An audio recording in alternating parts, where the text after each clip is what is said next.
Hola, mi nombre es Fernando Rodríguez Morales, soy médico pasante del Servicio Social y en este video vamos a hablar sobre la fisiología de la testosterona y de otras hormonas sexuales masculinas.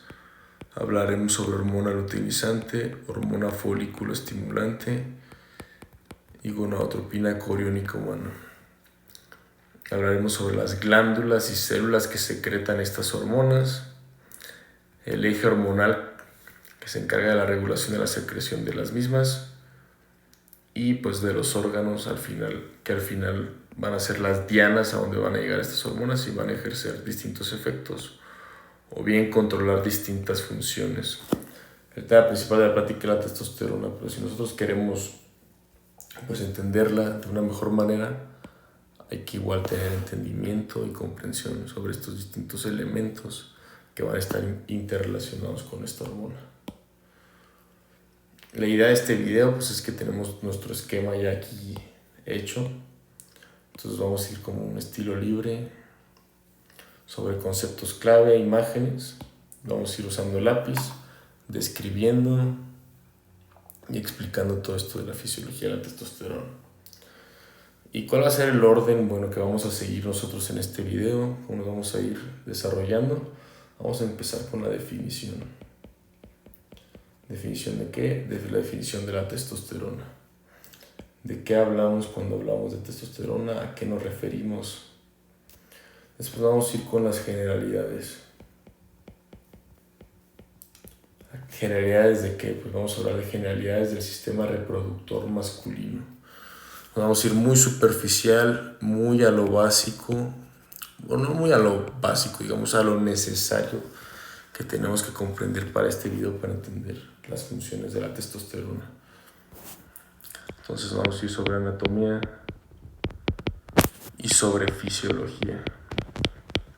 Sí, algo muy breve de cómo está conformado y cómo funciona el sistema reproductor masculino.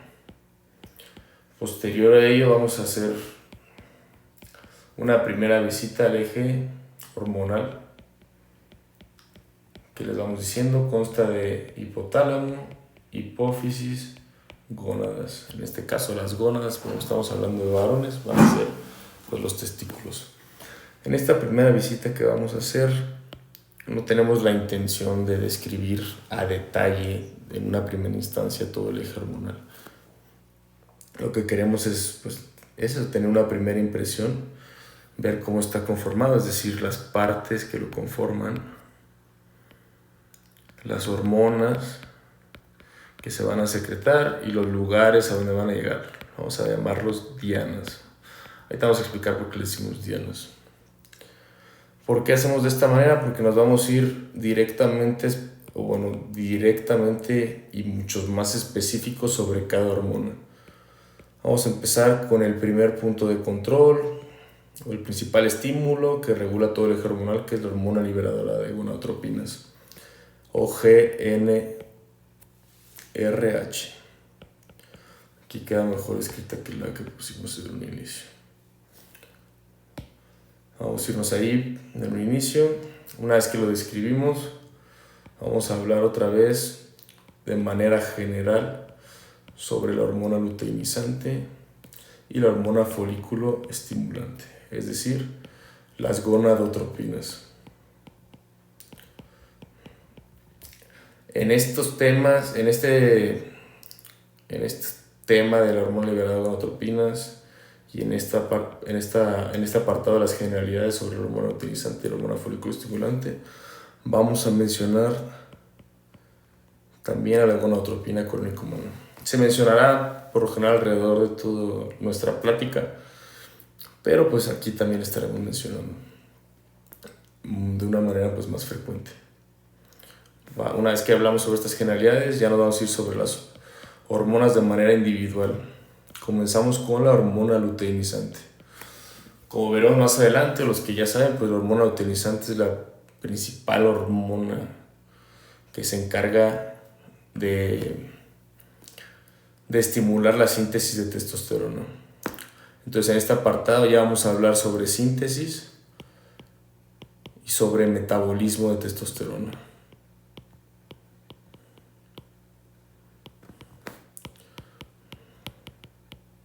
Ok. acabamos aquí, vamos a hablar sobre hormona folículo estimulante. Y ya que cubrimos estos 4 apartados, contamos también la testosterona, estos 5 apartados, nos regresamos a hablar sobre el eje. Pero ya en esta segunda visita que pegamos a este apartado o este esquema, ya tenemos una comprensión sobre las hormonas, entonces ya lo vamos a armar, lo vamos a montar con flechas, vamos a describir cómo se regula de manera positiva, cómo se regula de manera negativa. Es decir, aquí ya lo vamos a tener completado. Ya lo vamos a ver completado más bien. Luego, terminando aquí, vamos a irnos a hablar sobre la cronología de la secreción de testosterona. ¿Qué nos interesa aquí? Estamos hablando de hombres, entonces vamos a poner sobre una gráfica, montaremos los años de vida de un varón, ¿sí? Desde que está en la vida fetal, infancia, pubertad, adolescencia, vejez, etc. Y acá la secreción de testosterona. Entonces, ¿qué nos interesa ver? Los niveles de testosterona. ¿Cuándo es que aumentan? ¿Cuándo es que disminuyen? ¿Cuándo es que se quedan estables? ¿Cuándo es que empiezan a volver a disminuir? ¿Cuándo no se produce? Etcétera. Y por último, terminamos con las funciones de la testosterona.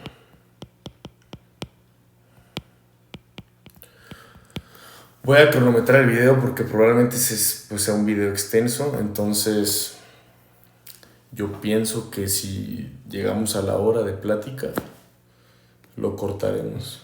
Cortaremos el video en 2 partes. Yo calculo que entre la hormona liberadora de gonadotropinas y las generalidades de la hormona luteinizante y folículo estimulante, nos daría probablemente 1 hora. Entonces eso lo dividiremos en una primera parte y posterior a ello todo esto sería la segunda parte. Pero ya queda sobre el desarrollo del video. Si el video fluye bien todo y no es muy largo, pues lo dejamos todo junto. Pero ya dependerá de eso. Entonces vamos con el primer punto. Este es un 1, que es la definición de la testosterona. ¿Qué pasa o qué sucede cuando nosotros hablamos sobre testosterona, cuando la queremos definir, cuando nos referimos a ella? Escuchamos 4 términos principalmente. Escuchamos el término que es la testosterona, que es una hormona, ¿no? Que es un andrógeno, que es un esteroide o que es un anabólico. ¿Sí? Estos 4 términos o 4 categorías, digámosle categorías, son categorías donde va a entrar la testosterona. ¿Sí? Y vamos a ver por qué es correcto decir que la testosterona es una hormona, es un andrógeno, un esteroide o un anabólico. Vamos desde el inicio.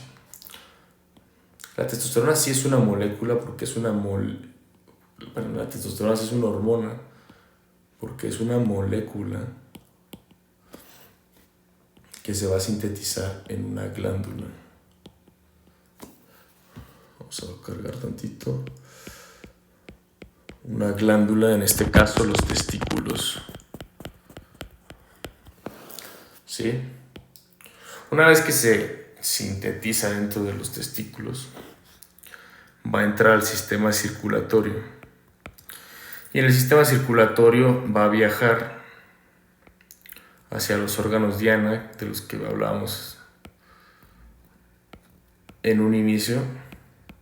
Les decimos diana, ¿por qué? Porque los comparamos con las dianas de los tiros al blanco.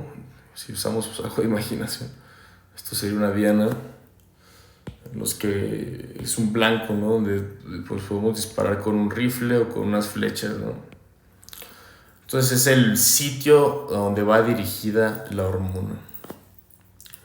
Haciendo esta analogía, pues imaginemos que la glándula es un arco o un rifle, el sistema circulatorio es el aire, el medio por el que transita la hormona, que la hormona pues va a ser la flecha o la bala y que al final tiene como objetivo pues alcanzar un órgano diana. Bien, entonces pues de esto, cuando decimos que es una hormona y entendemos esto, que esto es una función de tipo ¿qué? Tipo endocrina. Entonces, con esto en mente, pues entendemos que a la testosterona la estudiamos dentro de la endocrinología como rama de la medicina, que está regulada por un eje hormonal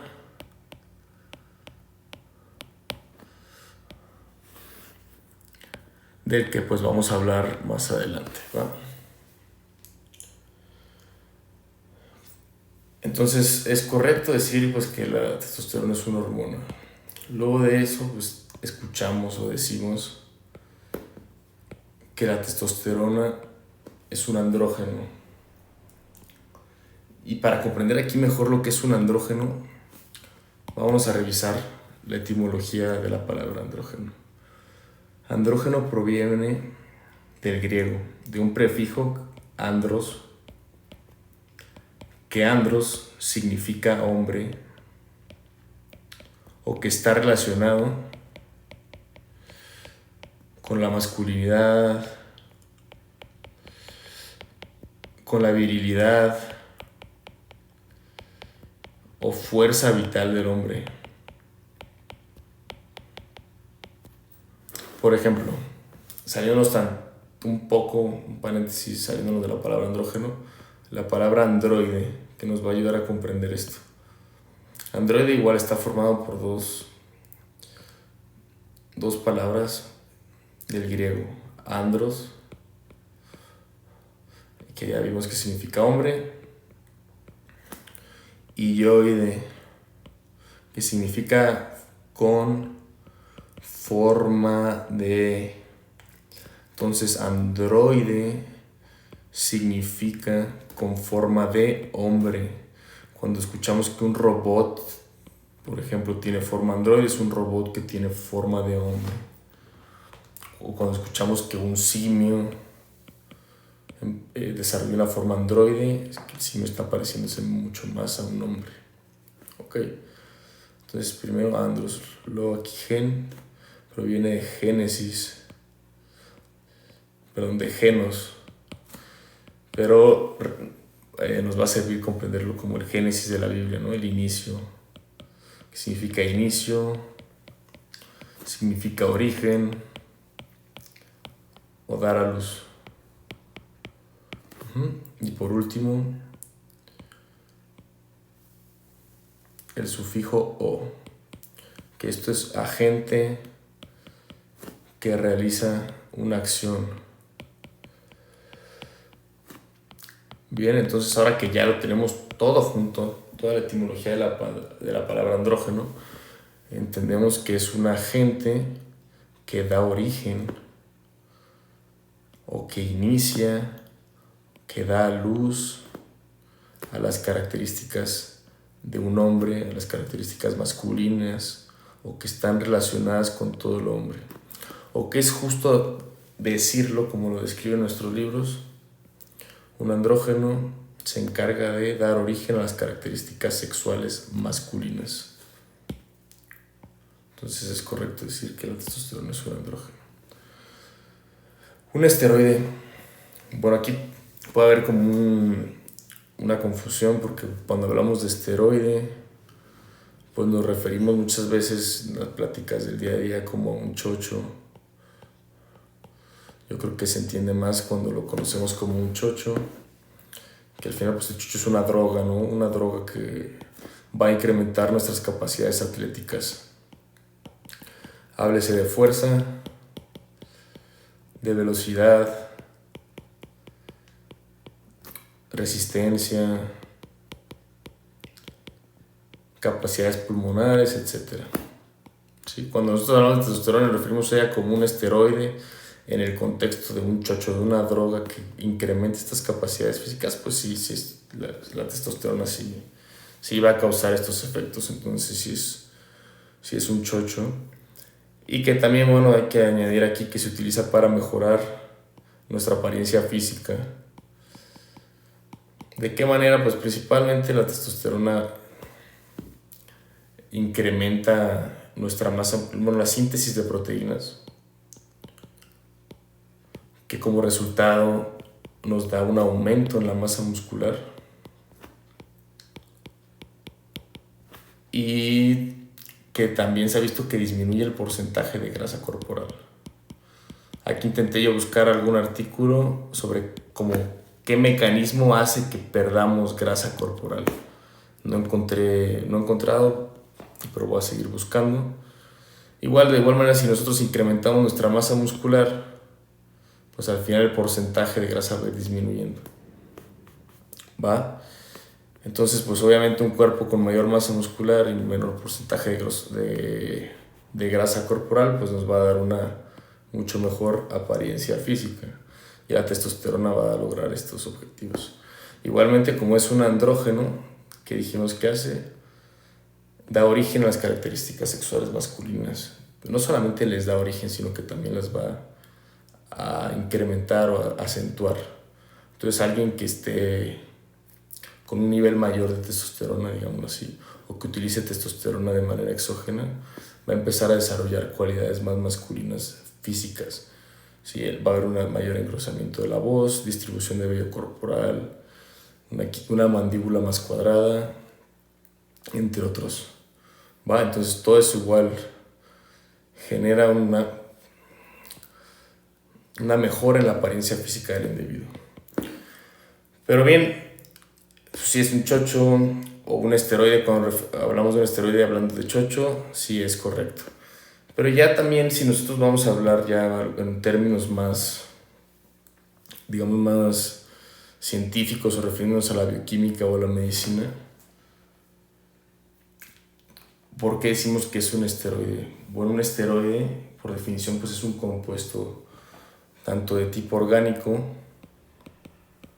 o de tipo sintético, inorgánico, porque pues ya se pueden sintetizar,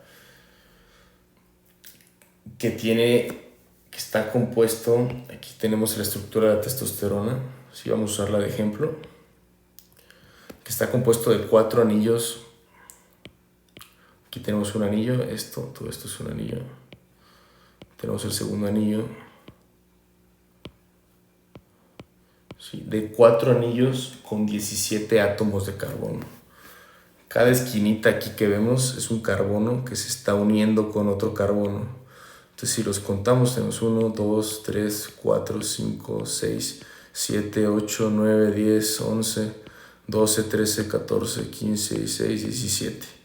Un total de 17 átomos de carbono, que es la estructura molecular de todos los esteroides. Y bueno, los esteroides hay que saber que son, pues, es un grupo muy grande de compuestos que dentro del cuerpo ejercen distintas funciones.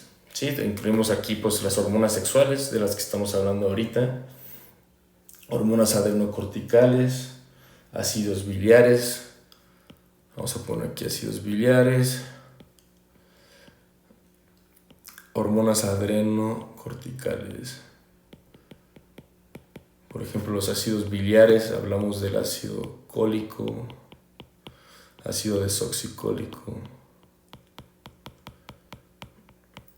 que son esteroides que de manera general pues ayudan a la digestión de ácidos grasos y de vitaminas liposolubles, pero que también ejercen acciones de tipo endocrino, acciones parácrinas también, es decir, con las células vecinas.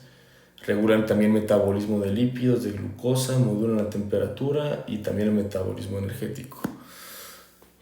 ¿Qué otros tipos de esteroides hay? Tenemos los esteroles. Los esteroles forman parte de la bicapa lipídica de las células eucariotas, de células con núcleo, es decir, células de animales, células de hongos y células de plantas. Digamos que aquí está la bicapa con los fosfolípidos haciendo un pequeñitito esquema, y por aquí están los esteroles formando parte de la membrana. Tenemos el colesterol en los animales, otros ejemplos son el betacitosterol, el sigmasterol, el campesterol en plantas.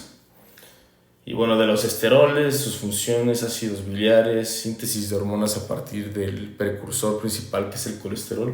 Me interesa mucho también hacer un video más adelante.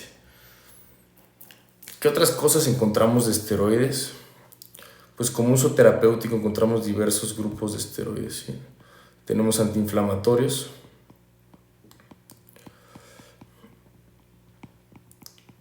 ¿sí? Como la dexametasona, betametasona, hidrocortisona, prednisona. Tenemos esteroides con efectos anabólicos, que vamos a ver ahorita más adelante que son anabólico. Esteroides diseñados como anticonceptivos,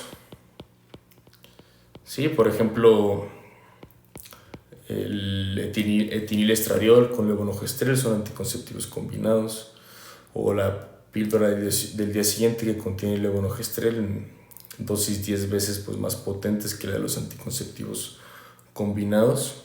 Son esteroides que igual se utilizan pues, para tratamientos o para terapéutica. Y bueno, ¿qué aprendemos pues de todo esto sobre los esteroides?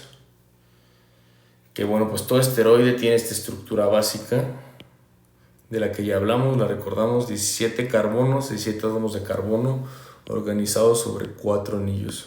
Sí, estructura básica. Pero que pues van a tener variaciones diferentes en sus grupos asociados. Por ejemplo, aquí tenemos un radical hidroxilo de la testosterona. Puede que el radical se encuentre acá en otro tipo de esteroide, o por acá, o haya mucho más acá cadenas de carbonos. Es decir, va a haber variaciones, pero la estructura se conserva. Y estas variaciones, aunque parezcan pues, variaciones leves, dentro del cuerpo humano van a provocar que una vez que ese esteroide llegue a algún órgano, alguna célula, se produzcan efectos totalmente distintos. Entre cada esteroide pues, se van a producir efectos totalmente distintos dependiendo del esteroide que estemos hablando. Entonces es correcto que digamos esteroide, pues es correcto también que le digamos chocho. Y por último decimos que es un anabólico. Igual, para comprenderlo pues así rápidamente, ana significa hacia arriba. Aquí todo esto bolic, viene, bueno, esto es ano, ¿no? La segunda parte de la etimología es volé, que significa lanzar. Digamos, lanzar hacia arriba. Igual, recordemos, sufijo o, agente. Un agente que lanza hacia arriba. ¿Sí? ¿Cómo lo comprendemos mejor? Hablemos de metabolismos brevemente. Hablamos por lo general de dos tipos de metabolismo. Aquí con letra pequeña, un metabolismo de tipo catabólico o catabolismo, un metabolismo de tipo anabólico. ¿Cuáles son las diferencias? Quedamos que por etimología es un agente que lanza hacia arriba. Esto quiere decir que de moléculas sencillas, hablemos de proteínas, que a partir, digamos, de aminoácidos que conforman las proteínas, se van a formar proteínas. ¿Sí? Entonces, ¿qué decimos cuando es un anabólico? Que va a aumentar la síntesis de proteínas. Es un anabólico porque desde las moléculas sencillas va a generar moléculas más complejas. A diferencia de un metabolismo de tipo catabólico, que esto sería al revés. Es decir, de las proteínas que ya tenemos, se van a producir aminoácidos. ¿Sí? Esto parte de lo sencillo a lo complejo, y esto parte de lo complejo hacia lo sencillo. Muy bien, otro ejemplo, digamos glucosa. Una molécula sencilla a glucógeno. Es un proceso que anabólico. Una molécula más compleja, una molécula más sencilla. Si lo revertimos, es un metabolismo ¿de qué tipo? Catabólico. Hay que entender, bueno, pues que los dos tipos de metabolismo son necesarios dentro del cuerpo humano, ¿sí? Distintas funciones, distintas actividades que el cuerpo pueda realizar necesitan estos dos tipos de metabolismo. Entonces es correcto decir que es un anabólico. ¿Con cuál de todos estos cuatro nos quedamos o cuál es el término correcto o el mejor para utilizar? Pues a mi parecer todos los podemos utilizar, únicamente depende del contexto en el que nos encontremos o qué es lo que queremos dar a entender, ¿va? Muy bien, pasamos ya hacia el siguiente cuadrante. Ok, tenemos nuestra definición ahí. Ahora vamos a hablar sobre generalidades del sistema reproductor masculino. Bueno, ya tenemos aquí, quedamos que era el paso 3, pero tenemos ya una imagen sobre el eje hipotalámico, hipofisiario y gonadal. Pero igual nos va a funcionar porque pues tenemos acceso aquí ya como a todo esto de la anatomía. ¿Va? El sistema reproductor masculino pues consta de dos elementos, dos componentes esenciales o dos elementos, llamémosle así. Las gónadas, aquí tenemos una, testículo, ¿va? Y una, pues, digamos, un intrincado más complejo de glándulas y conductos que van a constituir los órganos sexuales secundarios. Aquí no tenemos imágenes, pero bueno, nos quedamos con que son dos componentes principales. Déjenme mover tantito esto por acá. Dos componentes principales, testículos, gónadas y los órganos sexuales secundarios. Los testículos, ¿de qué se encargan principalmente? Vamos a cambiar esto. Pues los testículos se encargan de ¿qué? De producir espermatozoides.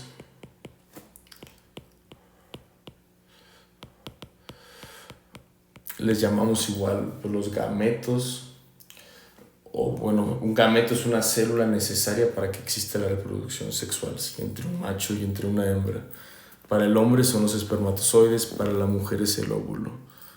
Entonces son las células que van a permitir que a partir de ahí pues, se genere un nuevo individuo. Vamos a borrar esto que quedó de otro punto. ¿Sí? Entonces su función principal es producir espermatozoides, pero también producción de esteroides sexuales. Principal esteroide sexual, testosterona. Vamos a ver que igual secretan más hormonas, pero la principal pues es la testosterona. ¿Y cómo está conformado un testículo? Vamos a hacer aquí un pequeño zoom. El testículo está compuesto principalmente por todos estos ovillos o todos estos tubos que vemos aquí como entrelazados, que son los túbulos seminíferos. ¿Sí? Todos estos son tubulitos y están pues enrollados los unos con otros. ¿Qué es un túbulo seminífero? Bueno, vamos a describirlo acá de esta manera, ¿verdad? Creo que es más práctico. Digamos que si nosotros sacamos un túbulo de aquí, pues tendría como esta forma, ¿no? Una forma ahí medio tortuosa, se va por todos lados, etc. Si nosotros lo estiramos, pues ya nos quedaría el túbulo así, ¿no? Entonces, digamos que tenemos el túbulo de esta manera y lo cortamos aquí. Hacemos un corte transversal, un corte horizontal. Y lo vemos por arriba. Sí, lo vemos por arriba y nos quedaría de esta manera. Va. Imaginémoslo como un tubo, una cartulina hecho rollo, se corta y la vemos por arriba. Okay, esta imagen nos va a ayudar. ¿Qué vemos? Aquí fue donde tuvimos el corte transversal y esto es como las tuberías que vamos viendo por arriba. ¿Sí? ¿Qué tenemos aquí? Células encargadas de la espermatogénesis o la producción de espermatozoides. ¿Sí? Espermatogonias, espermátides secundarias. Y dentro de estas células que se encargan de producir, digamos, de las células que al final van a ser los espermatozoides, el periodo de espermatogénesis igual será otro, que van a acabar en esta luz, es decir, este espacio, para poder después llevarse pues, por todas las tuberías de lo que estamos hablando de los órganos sexuales secundarios, producción y eyaculación, y al final pues poder fecundar un óvulo. Van a estar aquí aledañas a ellas células que vamos a llamar células de Sertoli. Para entender rápido, la hormona folículo estimulante se va a encargar de estimular a las células de Sertoli. Okay. Y eso es por lo que prácticamente está constituido un túbulo seminífero. Pero todo ese entramado tiene aquí, todos estos espacios, ¿sí? Entre túbulos. Le llamamos espacios intersticiales o un intersticio. ¿Qué es un intersticio? Pues un espacio entre dos cuerpos. En este caso son entre túbulos seminíferos. Y en ese intersticio o en estos espacios vamos a tener las células de Leydig, la hormona que principalmente estimula las células de Leydig y donde se va a generar la testosterona es la hormona luteinizante. Igual aquí en este mismo hay células musculares o mioepiteliales, porque todo esto es un epitelio, es decir, una capa de células. Entonces hay células mioepiteliales que van a mantener todo esto en forma, todo este entramado de túbulos seminíferos. A las células de Leydig, nada más como dato, también se les conocía como células intersticiales. Únicamente pues por ya vimos su localización en el intersticio. Va. Entonces eso básicamente cómo está conformado un testículo, ¿va? Y ya los órganos accesorios sexuales, que es el segundo componente del sistema reproductor masculino, pues ya incluyen, aquí lo vamos a seleccionar, no están todos en estas imágenes, pero comprenden epidídimo, conductos deferentes, vesículas seminales, conductos eyaculadores, la próstata, glándulas bulboureterales, glándulas de Cooper, la uretra y el pene. Y bueno, el objetivo principal, si dijimos que el objetivo pues, del testículo es producir espermatozoides, los esteroides sexuales, esto ya es como más en sistema circulatorio, pero de la producción de espermatozoides, pues el objetivo principal de los órganos sexuales secundarios es el de almacén, cumple una función de almacén de los espermatozoides, de transporte, o sea, tienen que viajar prácticamente tienen que viajar para poder ser expulsados del aparato reproductor masculino en el acto sexual para para lograr la fecundación de un óvulo en una mujer. Y bueno, pues ya rápidamente, un resumen rápido. Testículos producen espermatozoides, esteroides sexuales. Todo lo demás se encarga de almacenarlos, nutrirlos, transportarlos, para al final favorecer la reproducción sexual. ¿Va? Ahora vamos a hablar un poco ya sobre el eje hipotalámico hipoficiario gonadal, como una primera imagen, ¿sí? Que nos quedemos con una primera impresión de todo esto. Vamos a ir borrando esto rapidísimo.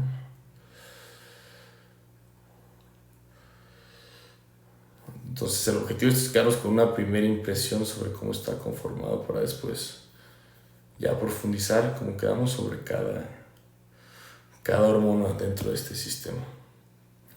Vamos a usar vamos a usar esto. Ok, como lo dice, 3 partes, está formado por 3 partes el hipotálamo, la hipófisis y las gónadas. Todo esto el hipotálamo, cuando hablamos de la hipófisis nos hablamos estrictamente ahora del lóbulo anterior de la hipófisis. Sí, la glándula tiene dos lóbulos, anterior y posterior, que también es conocido como el lóbulo anterior es conocido como adenohipófisis, que es el sitio donde van a estar las células gonadotropas, las células que van a secretar las gonadotropinas. Y omitimos aquí el lóbulo posterior o neurohipófisis. Sí, todo esto queda omitido. Hipotálamo, hipófisis, pero específicamente lóbulo anterior o adenohipófisis. Y las gónadas. Igual en este caso, ya lo mencionamos, los testículos. Y bueno, pues ¿qué va a regular este eje? Igual, dos funciones principales, las mismas que dijimos anterior. ¿Cuál es el objetivo de los órganos del sistema reproductor masculino? Que quedamos que eran dos: producción de espermatozoides y producir esteroides, hormonas sexuales masculinas. Vamos a ponerlo así. Son los mismos dos objetivos, el de este eje, el de la regulación de este eje, o como tal el de este eje, pues, que los del sistema reproductor masculino. ¿Va? Y bueno, ¿qué hormonas se ven implicadas? Rápido, vamos a ponerlo tan detallado, pero del hipotálamo se secreta hormona liberadora de gonadotropinas. Ahorita vamos a regresar a esta misma imagen para explicar cómo es que se sintetiza y cómo es que se libera esta hormona. Pero que nada más aquí general. El hipotálamo libera hormona liberadora de gonadotropinas. Adenohipófisis, lóbulo anterior de la hipófisis, libera ya las gonadotropinas, que son dos: hormona luteinizante, hormona folículo estimulante. Y una vez que ya llegan al testículo, dos efectos se producen: producción de espermatozoides, dada principalmente porque hormona folículo estimulante, y síntesis de esteroides sexuales masculinos, otras hormonas, pero la principal que nos importa, testosterona. Sí, esto así en general. Entonces, bueno, esta pues entra al torrente sanguíneo, ejerce distintos efectos que ya en la segunda vuelta que hagamos sobre este eje los explicaremos, ¿va? Entonces vámonos a hablar sobre hormona liberadora de gonadotropina, ¿sí? Que como vimos aquí es nuestro primer paso en la regulación de todo el eje. Digamos que este es el primer paso, aquí es el segundo paso, tercer paso, y ya como cuarto paso, pues todas las funciones que va a ejercer la testosterona sobre eso. O cuarto paso, los espermatozoides, pero esto pues queda fuera de este video, lo explicaremos ya en algún otro video. Hablemos ya de la hormona liberadora de gonadotropinas. Encuadramos esto bien. Yo creo que está perfecto. Bien, aquí tuvimos una interrupción, entonces cortamos el video, pero nos quedamos en hormona liberadora de gonadotropinas. ¿Sí? Primer paso o primer punto de control en todo el eje hipotalámico, hipofisiario o gónadas. La hormona liberadora de gonadotropinas se sintetiza a partir de un solo gen localizado en cromosoma 8. ¿Sí? Va a comenzar la primera cadena de péptidos que tenemos, o como el primer resultado, el primer elemento, la primera molécula que tenemos de esa síntesis es una prehormona. Una prehormona de 92 aminoácidos. ¿Qué es una prohormona? Pues como tal trae toda la cadena de la hormona, pero contiene un péptido señal. ¿Qué hace el péptido señal? El péptido señal va a ayudarle a esta hormona a llegar al lugar donde tiene que ejercer sus funciones para ser liberada, sintetizada. ¿Sí? Una vez que llega al lugar pues, donde va a ser liberada, se le quita el péptido señal. El péptido señal en este caso consta de 23 aminoácidos. Una vez que se quita el péptido señal, tenemos una prohormona. La prohormona tiene 69 aminoácidos. ¿Va?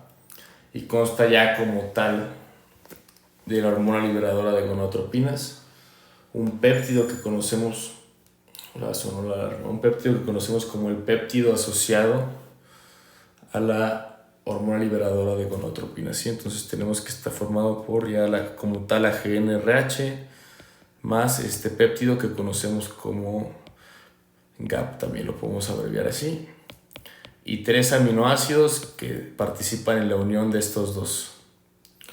¿Ok? Una vez que ocurre ya la escisión de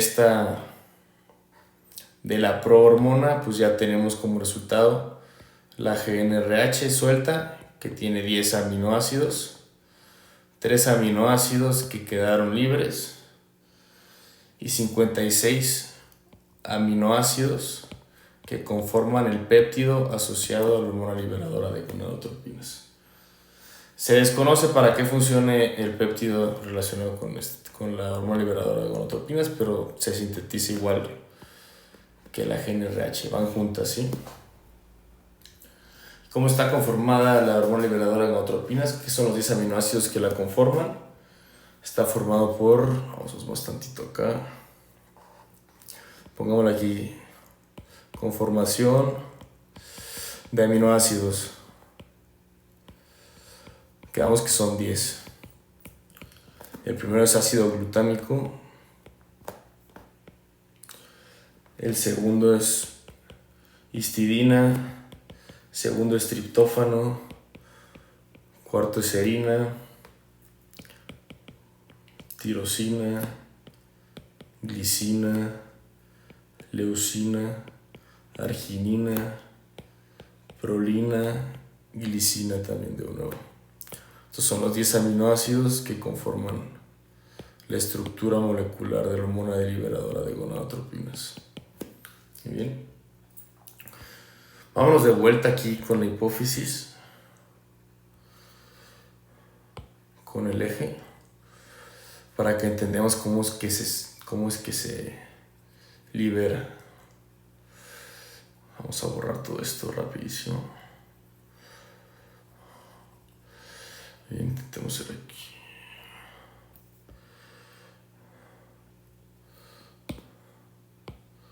Muy bien.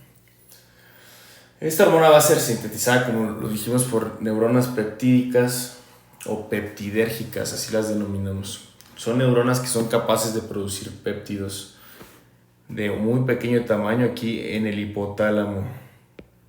Aquí vamos a tener nuestras neuronas peptídicas, le vamos a poner. Y que van a ser secretadas en esta pequeña porción del hipotálamo que conocemos como eminencia media. Dentro de la eminencia media, aquí hagamos un dibujo. Digamos que aquí está nuestra neurona, el cuerpo neuronal, sí, las dendritas, el núcleo, y aquí está todo el axón, ¿no? Sí, y aquí están vasos sanguíneos. Y todo esto azul es el espacio extracelular. Entonces, ¿qué ocurre? Estas neuronas que son capaces de sintetizar péptidos de pequeño tamaño, pues van a liberar esos péptidos aquí al espacio extracelular. Posterior a ello, van a entrar estos péptidos dentro de la circulación, al sistema circulatorio. Como se secretan principalmente en esta eminencia media, vean con qué colinda luego. Con este entramado de vasos sanguíneos que juntos van a conformar el sistema hipotalámico hipofisiario portal. Sí, así lo denominamos. Esta va a ser la ruta por la cual la hormona liberadora de gonadotropinas y bueno, otras hormonas, porque hay más hormonas que se sintetizan en el hipotálamo, van a alcanzar a la adenohipófisis. Todas las neuronas, las neuronas peptídicas que van a sintetizar, pues están localizadas alrededor de todo el hipotálamo, pero principalmente en 2 sitios. ¿Cuáles son estos 2 sitios? Núcleo arcuato y área preóptica.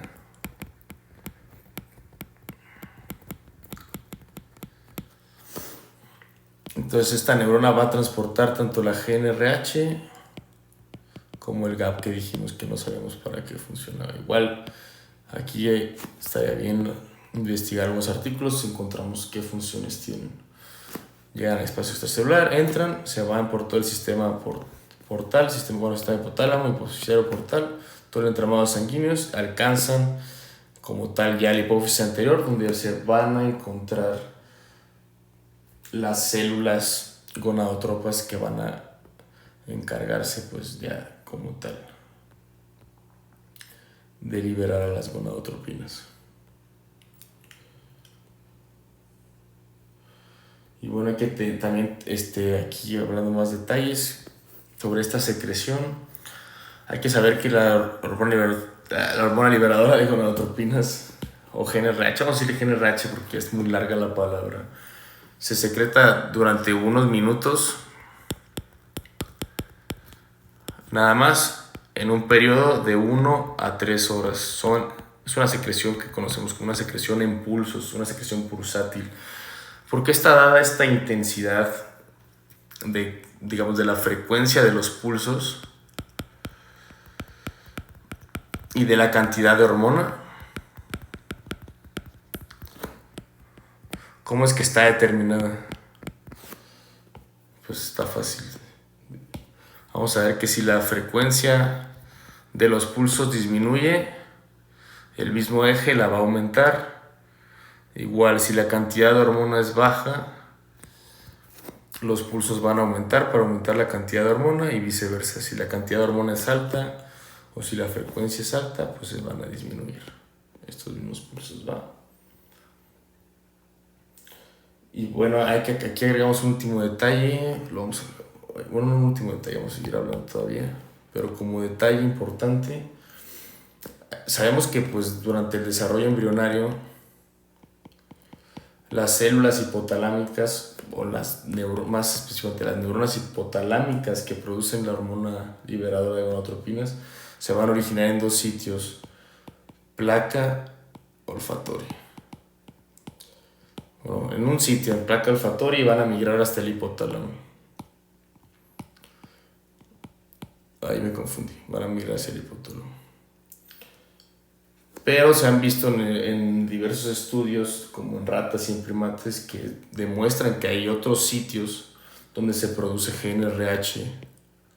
Sí, o sea, no es exclusivamente del hipotálamo donde se va a producir la hormona liberadora de gonadotropinas. ¿Qué otros lugares encontramos que producen GNRH? Un ejemplo, sistema límbico, que sabemos que está relacionado con las emociones, del miedo. Entonces, si se secretan como tal en el sistema límbico, pues hay aquí una gran correlación con la conducta sexual de individuos también. Y pues va a estar afectado de igual manera pues por varios otros factores. Si están en otros sitios, pues cosas como ciclos del sueño o la vigilia, la luz, la oscuridad, como el porcentaje de grasa también de la persona, van a afectar la secreción de GNRH. Entonces no es únicamente que nosotros ahorita, como nota que nos llevemos, de que, sí, hipotálamo secreta GnRH y es lo único que regula la producción última de testosterona desde el primer punto de control, ¿no? No, sino que falta estudiarse, sí, investigarse, pero que en todo el cerebro existen varios puntos, sí, diversos lugares, vamos a marcar así, digamos, diversos lugares donde se va a llevar o se va a producir GnRH, lugares que son regulados por estímulos externos. Entonces esto pues lo hace aún todavía más complejo, ¿no?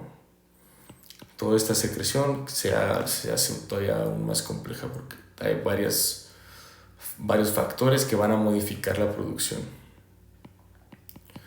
Muy bien. Bueno, entonces, hablemos de función de la hormona liberadora de gonadotropinas? De función. ¿Qué función va a tener entonces? Pues su mismo nombre lo dice, ¿no? Libera, y bueno, también aparte de que libera, estimula síntesis ¿de qué? De las gonadotropinas. ¿Cuáles son las gonadotropinas? Ya lo mencionamos. Hormona luteinizante, hormona folículo estimulante.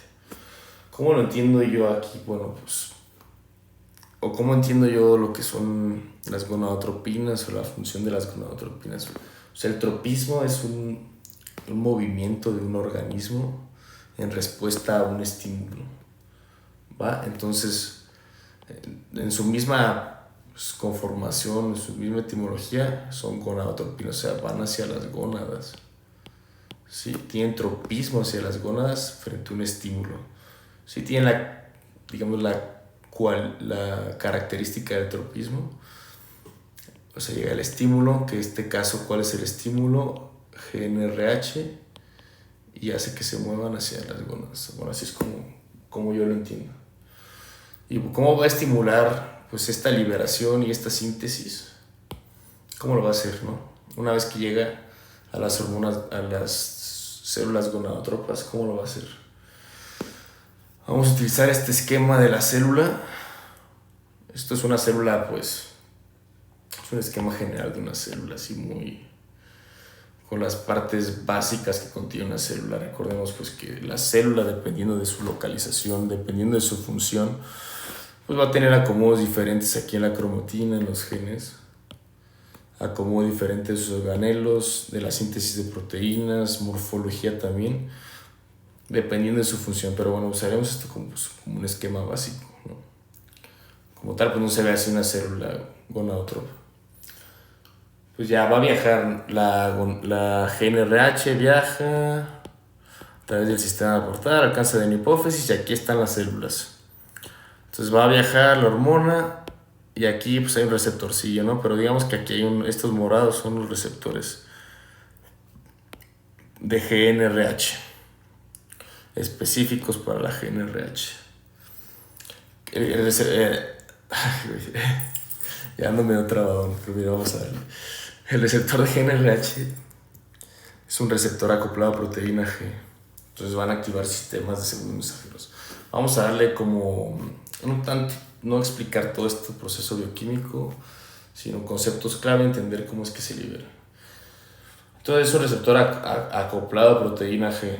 ¿Qué va a activar la proteína G? Fosfolipasa C. ¿Qué hace la fosfolipasa C? Actúa sobre fosfatidilinositol 4,5-bifosfato, que lo abreviamos de esta manera, FIB2. Fosfatidilinositol 4,5-bifosfato, que va a estar la membrana. ¿Y qué se va a liberar? Vamos a ponerlo aquí. Se va a liberar inositol 1,4,5-trifosfato y diacilglicerol. Se liberan estos dos. Ok, diacilglicerol y el inositol 1,4,5-difosfato. ¿Qué va a pasar aquí entonces? El inositol 1,4,5-trifosfato, ¿qué va a hacer? Va a desencadenar pues reacciones dentro de la célula que van a estimular la liberación de calcio. Pues como mecanismo general de exocitosis, sabemos que cuando existe que para que haya exocitosis se necesita la entrada de calcio, la presencia de calcio. Entonces hay depósitos internos de calcio en la célula, se libera el calcio y ocurre la exocitosis. Dentro de la célula pues hay vesículas que contienen LH, FSH, sobre todo LH. Entonces, una vez que se libera el calcio, sabemos que cuando hay liberación de calcio, exocitosis. Exocitosis pues es la salida de un cuerpo, ¿no? Hacia afuera. Exo, hacia afuera. Cito, pues cuerpo. Entonces va a salir hacia afuera. ¿A dónde? Pues ya al sistema sanguíneo.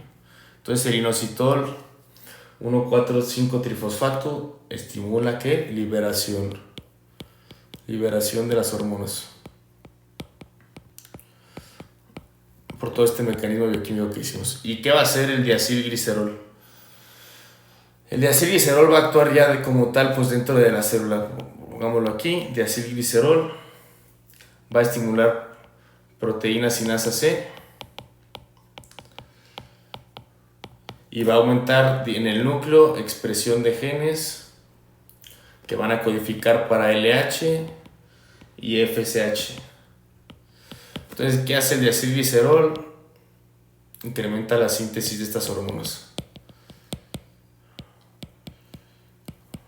¿Sí? Mediante este mismo mecanismo, de este mismo receptor, se producen dos efectos, recordemos, la liberación de las hormonas y la síntesis de nueva hormona.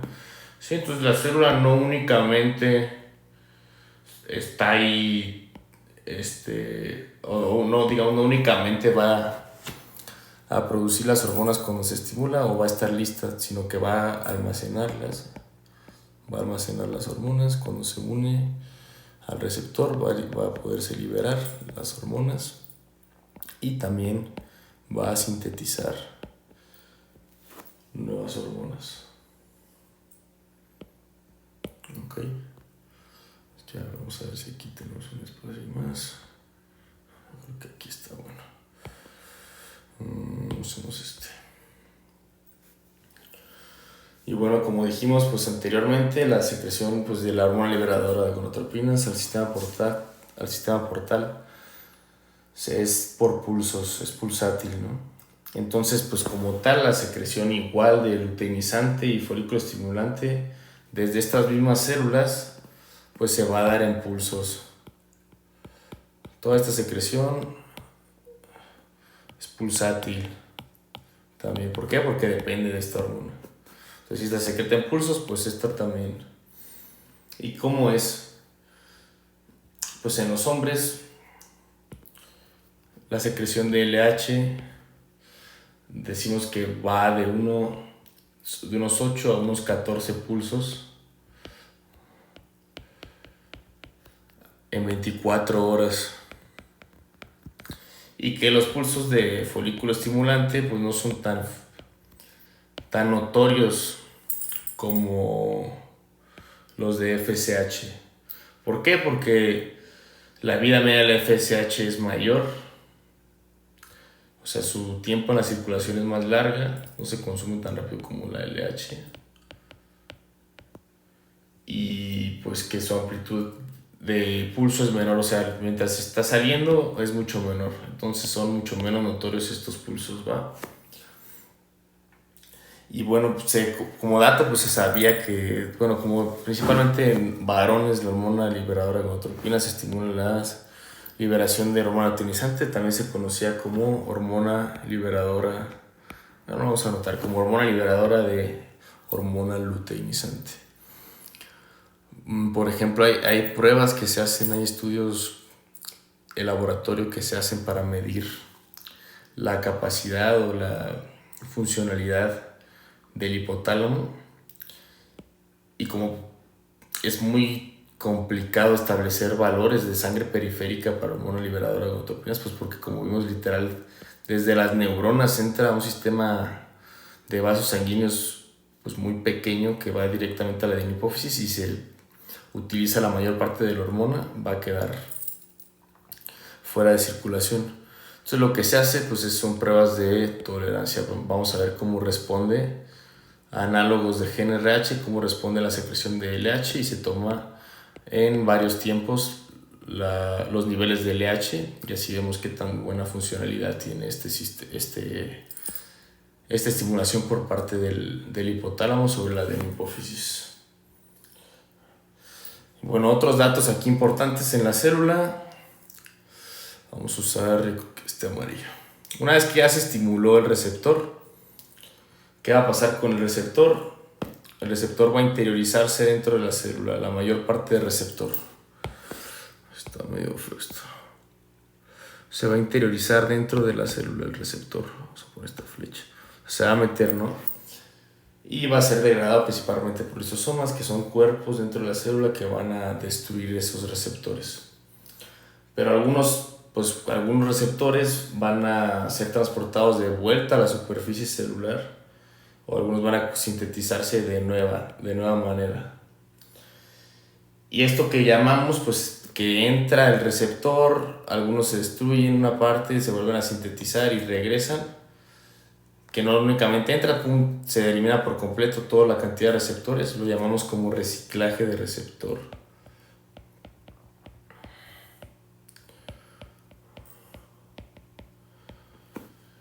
Y bueno, pues una consecuencia que tenemos de que el receptor de GnRH se internalice es que pues la respuesta de la hormona liberadora de gonadotropina sobre las células gonadotropas pues puede disminuir si se exponen prolongadamente. Es decir, si hay mucha hormona liberadora de gonadotropina estimulando la célula, pues en lo que entra el receptor, y bueno, quedamos que unos se destruyen, pero los demás pues se van a reciclar, que es lo más rápido, pues tarda de todos modos el reciclaje, ¿no? Y tarda también la síntesis de nuevos receptores, entonces muchas veces ocurre una desensibilización a la hormona. ¿Por qué? Porque la interiorización del receptor, o digamos el reciclaje del receptor, supera pues el reabastecimiento que tiene que haber.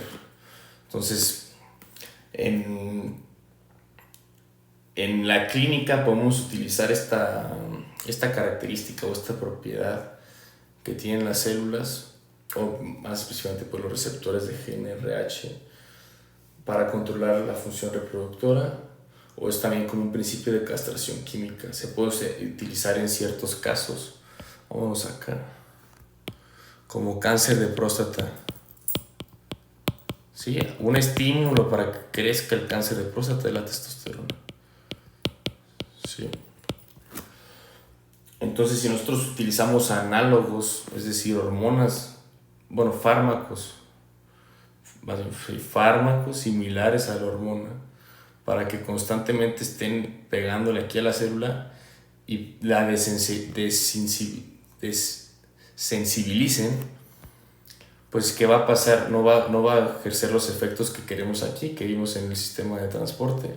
Entonces, ¿qué va a pasar? No va a haber liberación de hormonas porque la célula está desensibilizada.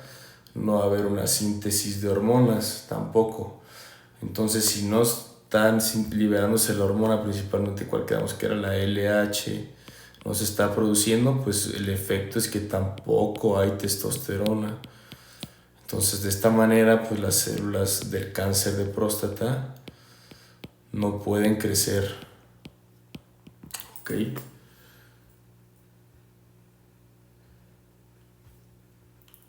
Y bueno, yo creo que hasta aquí que llevamos todo esto. Nos falta todavía hablar sobre hormona luteinizante, las generalidades de las hormonas luteinizante y folículo estimulante, hormona folículo estimulante, cronología, y ya llevamos como 1 hora y 5 minutos. Entonces, lo vamos a pausar aquí y continuaremos con la segunda parte.